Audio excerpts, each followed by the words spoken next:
Should you or should you not write a prologue?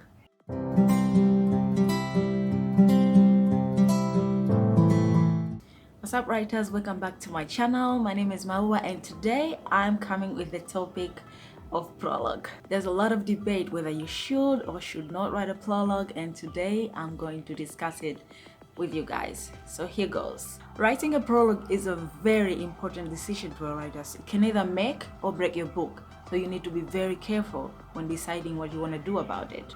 First of all, what is a prologue?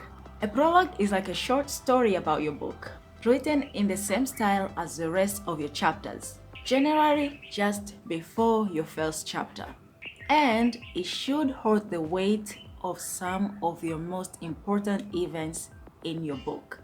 I personally don't like to write prologue because I've done a research on this about a while back, about maybe 6 months or 7 months ago. This was around the time I was writing my second book, and I decided then that writing a prologue was not good for my book.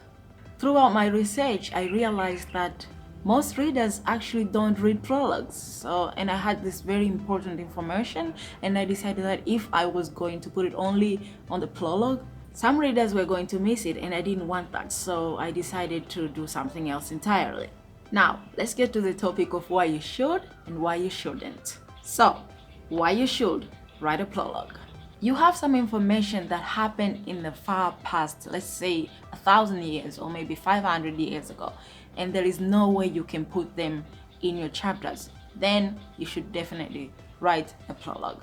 You need to write a prologue if your story does not make sense, if you're not going to tell your readers as soon as possible. This is in regards of you have some events that happen and they need to be told back to the readers as soon as possible, otherwise the readers will not understand what's going on. Then you need to tell your readers straight away using a prologue. Let's say you have some things that happen and you can't distribute them among your chapters, then you definitely need to write a prologue. So when I was doing this research, I realized actually the reason of writing prologue were much far less than the reason why you should not write a prologue. And now let's see the reason why you should not write a prologue.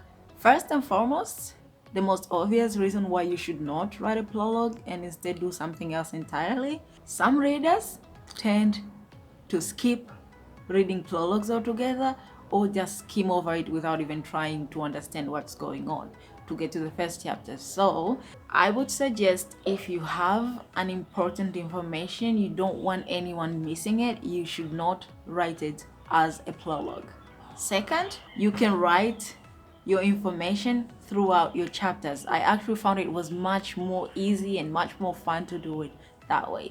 Instead of just writing everything on the prologue, why don't you just write them throughout your chapters? First chapter, second chapters, as you go, you give this information to readers slowly by slowly, bits by bits. 3.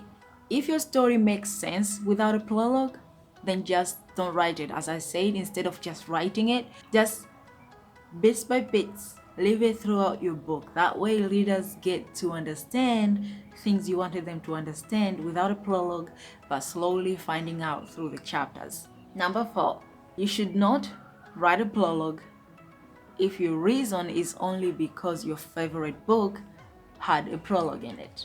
Oh, I love this book and it has over 1 million reads and there's a prologue and it's an amazing book and whatever. That's my reason why I should be writing also my own prologue. That's not a good reason for you to write a prologue. You should determine whether your own book needs it or not. Not because someone else done it, you also need to do it. Number 5, don't write a prologue if you're only doing it so you can dump the information. Readers don't like information dump. And the last one, don't write a prologue if it's only a way to cover up your boring first chapter. Readers will definitely pick up on that. For those who will actually read your prologue, will get to the first chapter and realize, wait, something is not right here. That prologue was nice, but what happened to this first chapter? So yeah, don't write it just because you want to cover up your first chapter. People will pick up on it and they will stop reading. So writers, the decision is yours. What I would suggest doing, what I did on my second book, was I wrote a pros and cons to see if I actually need this prologue in this book or not. So do that and the answer will come to you. Alright, thank you guys for watching. If you like this video, please thumbs up, and don't forget to subscribe to my channel, and see you guys on the next video. Bye.